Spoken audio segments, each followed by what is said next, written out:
Zoti, a me vendos, a mos me vendos, mirë po para prakisht i ke marrë të gjitha.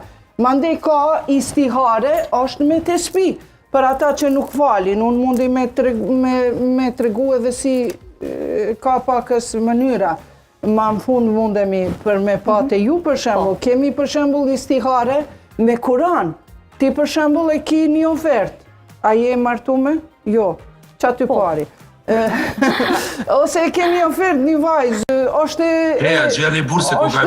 një vajzë është e lirë edhe don me bo një fejes, një send. Edhe ajo e kemi për shembull e lexon Elhamdulillahi Rabbil Alamin, ose fillim shkon Allahumme salli ala Muhammed wa ali Muhammed, e lexon Fatihen, nëse nuk e din unë ja lexoj, edhe mandej ku e hap Kur'anin, që aty del diçka edhe i tregon, që për shembull për këtë rast unë e hapa. Thot më ka dalë surja Mu'min, surja e besimtarit, shumë titull i mirë. Thot në emër të Allahut të gjithë mëshirshmit, mëshirëplotit, besimtarët kanë shpëtuar.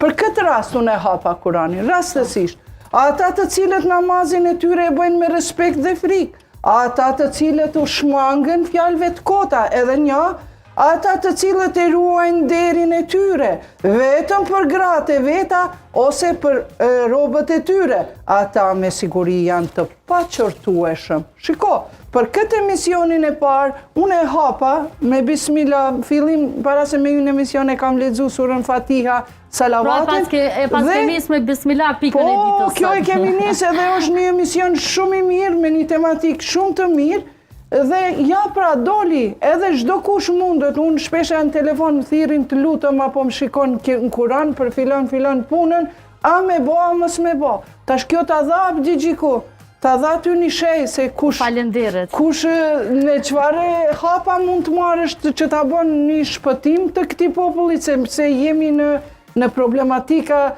që janë ndoshta në shikim të parë të vogla, po kanë shumë dikim të madh. Edhe kjo po duke me një farë forme si parashikim. Po ashtu po, këtë do shta me bo pyetje.